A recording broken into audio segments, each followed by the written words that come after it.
Assalamualaikum warahmatullahi wabarakatuh. Selamat datang teman-teman pada mata kuliah hari ini. Kuliah e-learning hari ini kita akan membahas tentang etnografi dan metode visual, teori dan aplikasi. Kali ini kita akan diiringi oleh beberapa lagu hits yang lagi di Indonesia. Mudah-mudahan teman gak ngantuk ya. Mata kuliah ini adalah pembuka untuk manajemen dan analisa data di bidang gizi ataupun epidemiologi.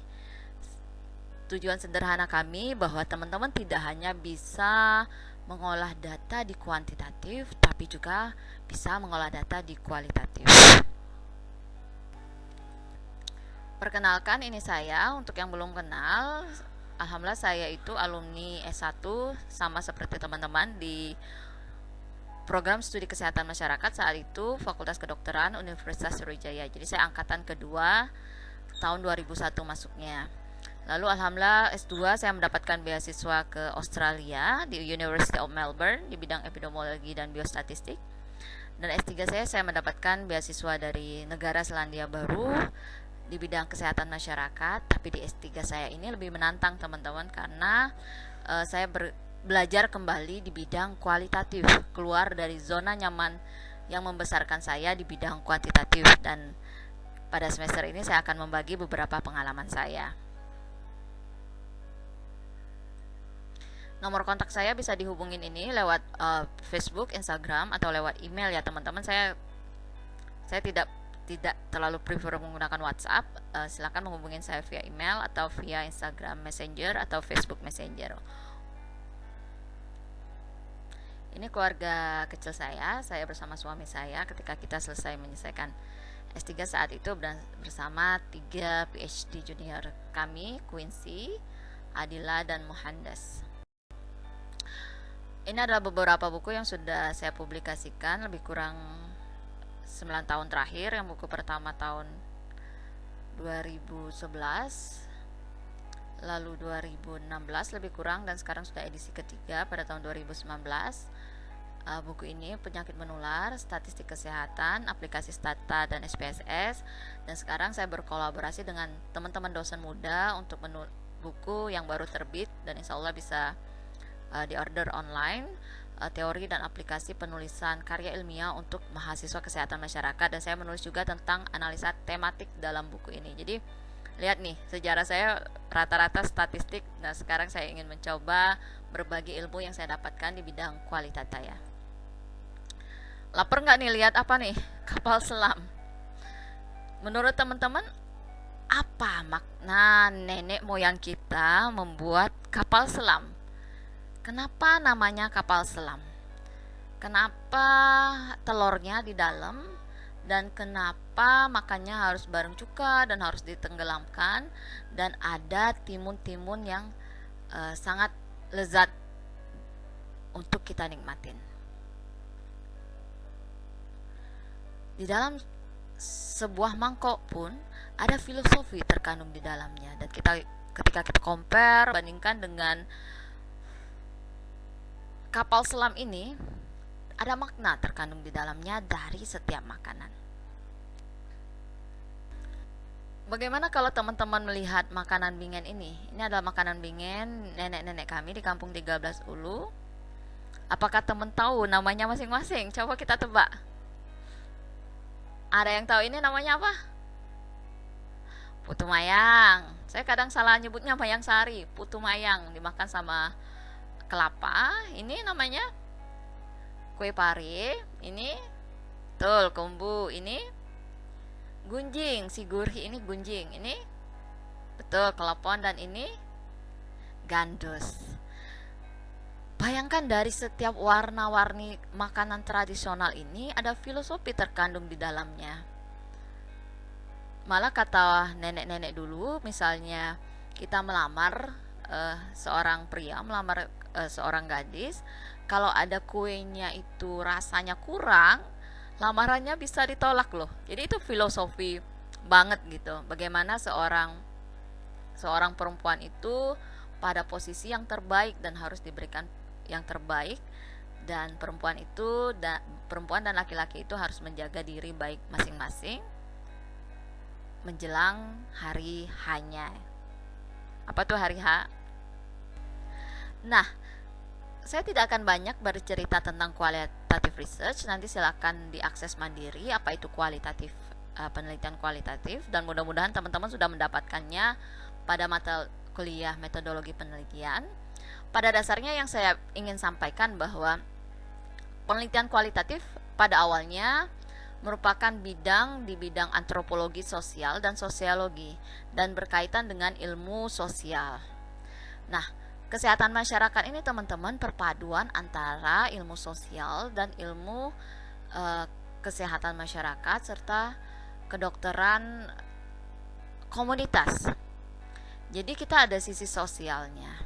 Dan yang perlu teman-teman ketahui bahwa untuk memahami tentang fenomena sosial, kita harus memahami apa yang terjadi secara induksi atau deduktif dan mencari alasan untuk menghasilkan teori baru atau merevisi teori yang ada atau menambahkan teori berdasarkan konteks Indonesia atau wabil khusus Palembang. Nah, yang perlu ditekankan bahwa adanya apa yang terjadi di kenyataan di konstruksi sosial perempuan, di konstruksi di Indonesia berbeda loh dengan perempuan di Thailand, di New Zealand. Jadi ada yang dikonstruksi, ada berdasarkan yang dibentuk. Ada hubungan dekat antara peneliti dan siapa yang diteliti. Dan kita juga harus memahami situasi yang ada sehingga kita bertanya apa yang harus kita lakukan dengan mengamati realitas yang ada. Umumnya penelitian kualitatif kita mengamati setting yang ada, mengobservasi menggunakan 5 indera kita, mata, telinga, tangan, hati, sehingga kita bisa memberikan jawaban terhadap penelitian yang kita inginkan. Pada umumnya kalau di bidang penelitian sosial ada istilah-istilah yang fancy kalau kita bilang ya, ada epistemologi, ada perspektif teori, ada metodologi, ada method. Nah, ini teman-teman nanti silakan mencari apa sih istilah-istilah ini, dan hari ini kita akan terfokus ke metodologi, etnografi, dan methodsnya berupa visual methods untuk hari ini dan beberapa pertemuan berikutnya. Jadi teman-teman untuk belajar kualitatif itu banyak sekali istilah, dan kita kali ini akan belajar salah satunya yaitu etnografi, metodologi, dan methodsnya visual etnografi atau visual participatory action research dan observasi. Jadi ini yang akan kita lebih perdalam pada semester ini. Nah, untuk memahami apa itu etnografi, teman-teman silakan saya kasih waktu lebih kurang 5 menit sampai 10 menit untuk mengakses link ini di rumah masing-masing dan membuat catatan kecil. Apa sih etnografi itu? Silakan dilakukan di channel masing-masing, di rumah masing-masing sambil menikmati makanan-makanan bingen atau makanan Palembang atau makanan yang dibuat sendiri di rumah masing-masing.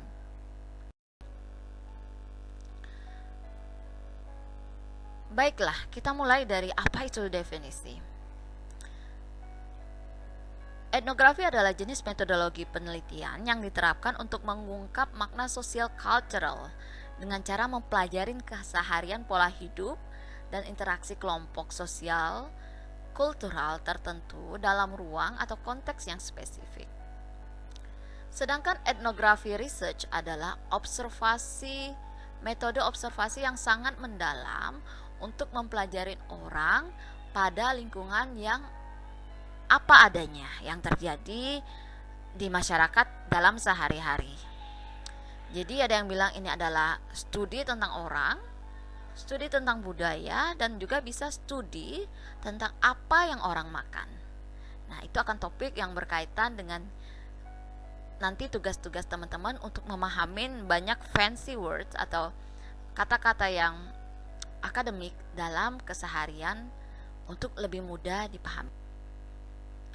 Sebagai seorang etnografer, teman-teman akan belajar seperti seorang penyelam. Anda akan immersive akan menyelami apa yang terjadi di masyarakat, lalu mengamati kehidupan sehari-hari, dan Anda sebagai seorang akademik, seorang mahasiswa, akan membaca buku jurnal untuk mengkaitkan apa yang terjadi dan apa yang sudah dipelajarin orang-orang. Jadi ada partisipasi nanti dari Anda untuk mengamatin, atau dari peserta nanti ada aksi Anda dan ada kerjasama. Ada diskusi, ada interview yang akan kita lakukan untuk memahami selain kita menggunakan panca indera kita tadi. Ini adalah beberapa contoh visual yang saya lakukan ketika saya melakukan penelitian S3 saya. Jadi ada berupa koalase kita bilang, jadi kita menyediakan media, kertas, pensil, spidol, dan mereka menempelkan, mereka menuliskan apa yang ingin mereka sampaikan. Kalau di gambar ini adalah kenapa ibu rumah tangga itu rentan terinfeksi HIV. Atau ini, kenapa sih ibu positif HIV itu kuat sampai sekarang, dan banyak yang bilang karena anak-anak atau karena keluarga. Atau teman-teman nanti bisa membuat video bersama partisipan teman-teman. Kalau ini adalah video suara dari ibu-ibu positif yang sudah terlanjur terinfeksi HIV dan meminta teman-teman untuk ayo akses tes HIV karena tes HIV itu tidak menakutkan. Jadi untuk selengkapnya tentang masing-masing penjelasan visual ini, teman-teman nanti bisa akses ke beberapa tulisan saya di link ini ya teman-teman. Dan video juga bisa diakses di Ibu Positif Palembang. Nah, beberapa minggu ke depan kita akan mencoba mengaplikasikan sambil belajar teori yang ada, drawing, menggambar, fotografi melalui foto voice, foto yang ada suaranya, baik suara partisipan maupun suara Anda, ada pengumpulan video atau membuat kolase foto, atau kayak saya tadi melakukan drama atau membuat lagu. Jadi kita kaitkan visual dengan art, dengan seni. Jadi ini adalah beberapa approach, beberapa pendekatan yang bisa kita lakukan dalam metode visual dan bisa kita aplikasikan ketika Anda menjadi seorang etnografer di lapangan. Nah teman-teman, untuk memahami ini saya pikir saya tawarkan teman-teman, kita akan belajar sambil menyelam selama beberapa minggu ke depan. Dan minggu ini ada beberapa step yang teman-teman perlu lakukan dari beberapa materi nanti selama 5 kali bersama saya. Tahap awal teman-teman pikirkan satu makanan tradisional atau bingen atau makanan lama di lingkungan terdekat. Jadi cukup di lingkungan terdekat Anda saja. Karena ini corona, jadi kita nggak boleh jauh-jauh ya teman-teman, harus tetap bergerak di bubble. Lalu teman-teman izin untuk observasi bagaimana pembuatan hingga penjualan makanan tersebut. Izin untuk kumpulkan foto, video singkat terkait makanan tersebut dan apa cerita di balik foto atau video yang dikumpulkan. Mungkin kalau anak-anak gizi memikirkan bagaimana pemasarannya lebih efektif atau bagaimana kemasannya bisa lebih baik. Mungkin untuk teman-teman yang epidemiologi memikirkan bagaimana ya biar tetap higienis dan juga tidak menjadi foodborne disease, makanan yang bisa mentransmit makanan karena misalnya lingkungan yang tidak baik. Itu yang dipikirkan dan tanpa menyinggung para penjual makanan ini. Jadi Anda nanti belajar etnografi untuk menjaga perasaan juga. Anda mengintervensi atau memberikan nanti masukan itu berdasarkan suara mereka. Baiknya gimana? Sebaiknya gimana ya Nek biar makanannya ini laris manis? Atau bagaimana kalau lalat nggak datang? Jadi itu dipikirkan dengan bertanya ke mereka. Dan juga Anda menggunakan teori akademik yang Anda gunakan tanpa ingat teknik mengajarin karena kaget dibilang asam garam aku ini lebih banyak daripada kamu yang baru lahir. Jadi sebagai etnografer Anda perlu memahami budaya lokal setempat.